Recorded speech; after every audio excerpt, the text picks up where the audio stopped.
Hello guys, what is going on? I'm Nozda and I am really excited today because finally we've gotten off that terrible arc that we had with the Avengers and we're on something really, for me, really fresh and really brand new, and it feels really good when I'm reading it. It's the Avengers Earth's Mightiest Hero storyline. I don't know how long it's going to be last for. I don't know whether it's going to be a short arc. It doesn't feel like it to start off with just because of the stakes and what it will take to stop their enemy. But yeah, I'm really excited for this. So first of all, this is happening in a few things I've read. Mainly Marvel, DC don't really do this from what I've read anyway. But right now I'm only reading The Flash. I still haven't caught up on it, but yeah, that's what I'm reading from DC at the moment in time. I was thinking about doing the new Justice League thing that's starting next week, but not yet. But I was really confused by the first few pages because it was like 1 million years ago. Now that's adding like a lot of continuity and context, which I haven't really gotten before.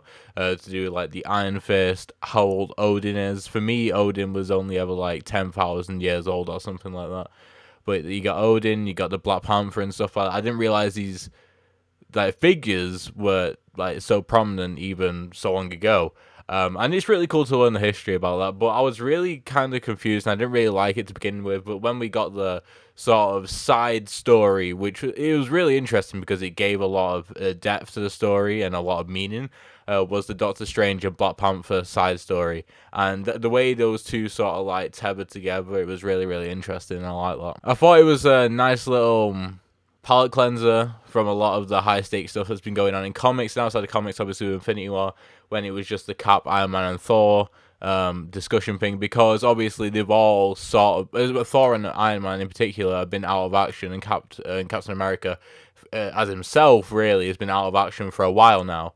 So to see them all together and discuss that, but I don't really want to talk about it because it's sort of painful, and also don't want to play it behind them because especially Captain America wants to really shove that away so they can get back to how it used to be, to the old days of the Avengers.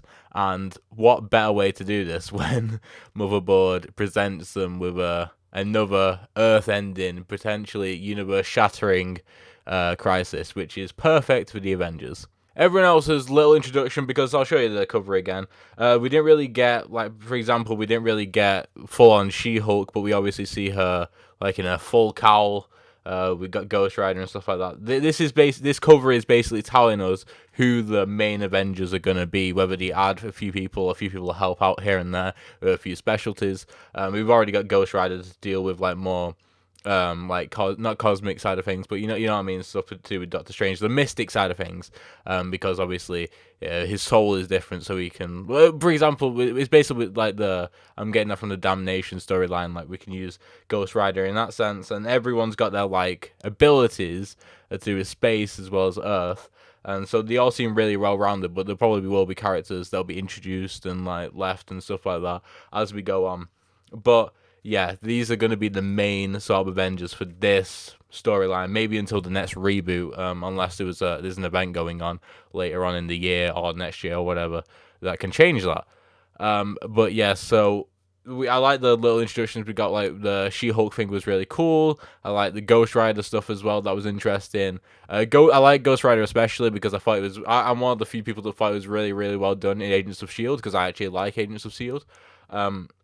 So it was really cool to see him in comic form. I haven't really seen him in comic form that much recently, so that was really cool to see him. And I really like this sort of like well-rounded group of people that are all sort of, they've been on the road for a long time. These classic characters that we get to see come together and fight evil once more. It's kind of cliche, but I did really like the switcheroo with the villains, because the setup was really well done, because you didn't know straight away that Captain Marvel didn't kill the Celestial, so you thought, oh shit, Captain Marvel just like one punch the Celestial, because again, going back to the start of the comics, when we got to see the Celestial, we didn't know that wasn't the big villain of that time as well, because that wasn't the Celestial Killer, was probably the big, well, that's my theory anyway, was the big bad of that fight as well, and I'll get onto that in a second.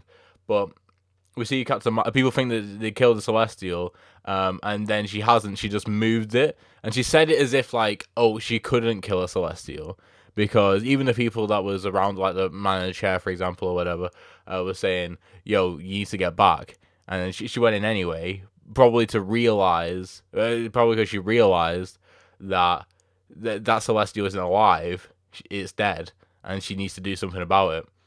And that set up along with, oh shit, it's not just one Celestial, it's 100 Celestials. How is she going to move all them? And that was your main thing that you're thinking about. And then all of a sudden it's like, that's not what you should be thinking about. You should be thinking about all the thing that killed all those Celestials that Captain Marvel couldn't even attempt to deal with one.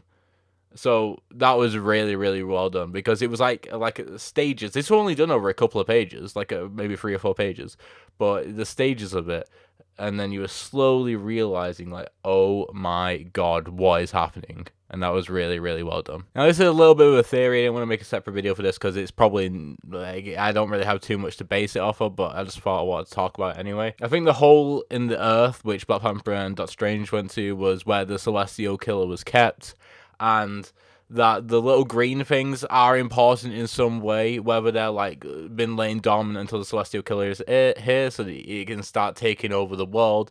Like maybe they mind control, maybe they infect the water, maybe they just infect people, and that's how it kills the people. So we don't really have anything.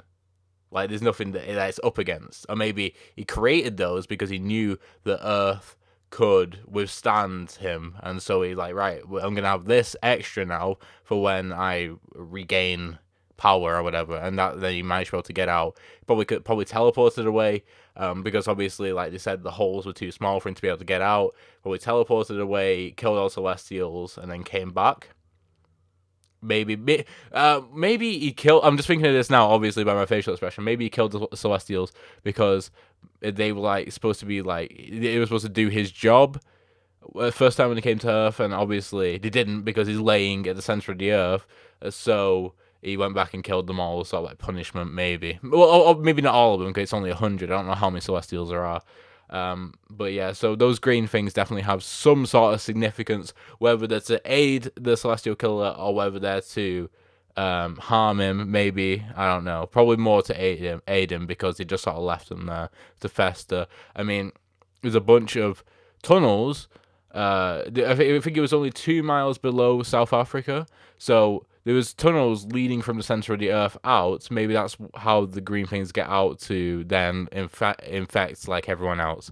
That's just a little theory. But overall, they've set up some really cool stuff. I already really like the characters anyway, so I'm really, really, really excited for this new Avengers storyline. And there won't be any reviews next week for comics. It'll be the week after when Spider-Man and Iron Man come out. Hopefully, Spider-Man comes out next week because it's been a month since it will have been a month since the last one. But with them both coming out, that'll be really cool as well. We got some really cool stories coming up, and it's going to get to the point where I'll be doing comic reviews weekly, like I do manga reviews as well. If you're interested in manga as well, I do that on my channel. But yeah, so right now I'm only doing Spider-Man, and now I'll do this, and then I'll be doing Iron Man, and when I catch up to The Flash, I'll be doing that as well. So it'll get to the point where I am doing weekly reviews on whatever comic is out. So yeah, I just didn't want to do just random comics that aren't great, you know, like the Infinity Countdown stuff I don't really like at the moment, and Doctor Strange is kind of meh at this moment in time. The Damnation, it is cool, the writing is really good, but like I said, it's a bit meh at this moment in time. I didn't really want to review it, but I'm really excited with sort of the selection that I've chosen to review on the channel. So if you like what you see, then make sure to subscribe and all that good stuff. And yeah, so thank you guys for watching, hopefully enjoyed, and I shall see you in the next one. Goodbye.